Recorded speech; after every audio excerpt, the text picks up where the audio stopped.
لك تفضل. السيد الكاظمي إذا يتحرش بهاي الملفات والله يسقط.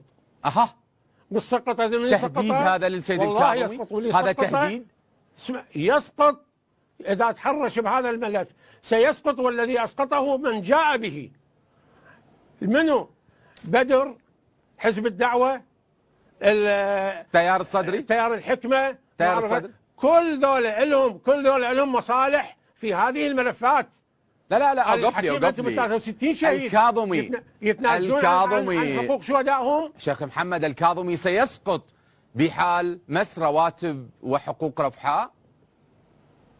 لا، مو بس رفحاء، المشروع هو لمس رواتب السجناء والشهداء والمعتقلين وإيقاف العمل بقانون المفصولين السياسيين. وجايك الكاظم إذا نجح في هذه الخطة جايك سيلغي الدمج. دمج الميليشيات راح يلغيه ويعطي كل واحد 400 دينار. تفضل قاعد بمكانك. ويجيبون البعثية، يجيبون البعثية. ليش الآن ليش الحكومة ليش شيخ محمد؟ شيخ محمد هو اكو بعثيه؟ ما كان في هاي نظريه المؤامره؟ ليش ما تقول يجيب الرجل المناسب بالمكان المناسب؟ يعني ما كان في زمن الاشاره شيخ محمد. هذول وزراء كلهم مشمولين بالمساءله والعداله. كل وزرائك اللي جابوهم هاي الفتره الاخيره ذولا مشمولين بالمساءله والعداله، وانا متابع ويا المساءله والعداله. انا متابع ويا المساءله والعداله.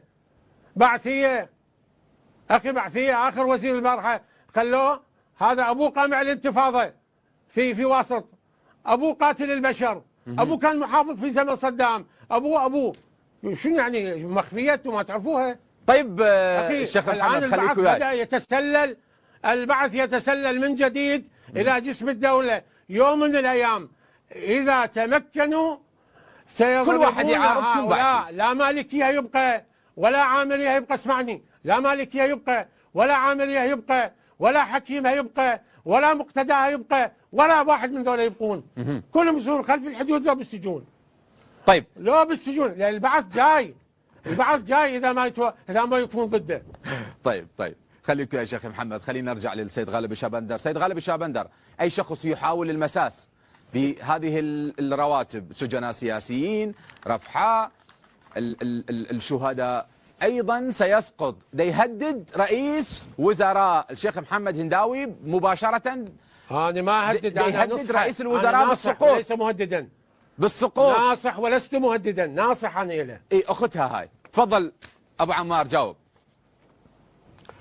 اجاوب. اولا كان الواجب على الشيخ الهنداوي ان يقول سوف نسقط الكاظمي اذا لم يحذف رواتب القامعين والصداميين.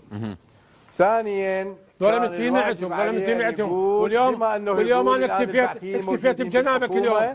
اكتفيت بجنابك، كان كنت محضر. خليه يكمل شيخ محمد. تفضل اخويا شيخنا. اكمل لو مو اكمل على قولتكم. خلينا نزبد المطلب، خلينا نزبد المطلب شويه، نزبد المطلب ونتحاور. زين خلينا نزبد المطلب بالحوزه. انتم تقولوا خلينا نزبد المطلب، خلينا نزبد المطلب. تفضل. لا نقول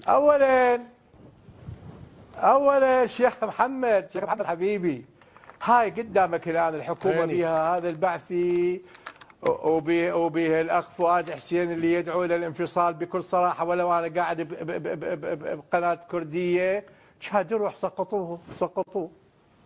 هو الان موجود، روح سقطوه. شاهدتوا كل هاي الحاله.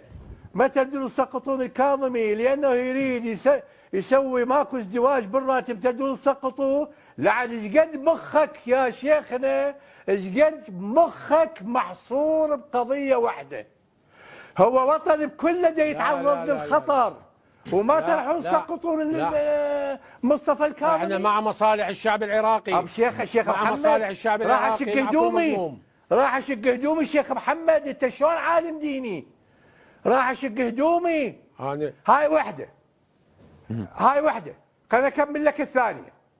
انت مو تقول انا عرفت الاخوه الرفحاويين شنو وضعهم داخل رفحه من عبد العزيز الحكيم وعمار الحكيم وروح الحسين ابا عبد الله.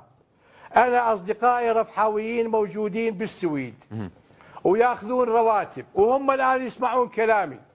قال لي والله يا ابو عمار الفواكه والماء البارد وملاعب الطوبة، وكان يصير هناك شو يسمونه مباراة إيرانية سعودية، احنا نشجع المباراة السعودية والشرطة السعوديين اللي موجودين يضحكون.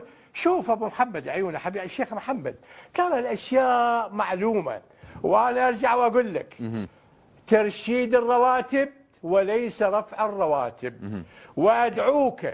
وأدعوك إلى إسقاط حكومة الكاظمي، ليس لأنه يريد رفع ازدواج الرواتب، لأنه جاب بعثيين، وإنت قلت البعثيين موجودين الآن، بس استفزيت وصرت عصبي وقلت راح نسقطه لأنه راح يلغي ازدواجية الراتب. والكلامك هو ما راح يلغي ازدواجية الراتب، هو يريد يرشد الرواتب. فيا عيوني رواتب 25,000 واحد صارن بدل كل العراق، وصارن كل بدل المأساة الكبيرة الآن اللي موجودة، اللي صدق حكومة الكاظمي بيهم قتلة للشيعة وقتلة للسنة ودواعش ودعاة انفصال. فيا شيخنا شد حزامك وروح سقط حكومة المالكي على مو اقول سقط حكومة الكاظمي على مود ذني، مو على مود راتب. يا بعد روح يا عيوني. مع الأسف يا شيخنا انت خريج حوزة، انت ابن المرجعية مو هذا تفكيرها يا شيخنا. عفا عليك، اي والله عفا عليك، انا راح تخليني اطلع منها هواية حزنان، والله العظيم هواية حزنان، لان اقول رافع امامة رسول الله يريد يسقط دولة على مود راتب، والى الان ساكن بيسقط حكومة على مود تشكيلة جاء بها اناس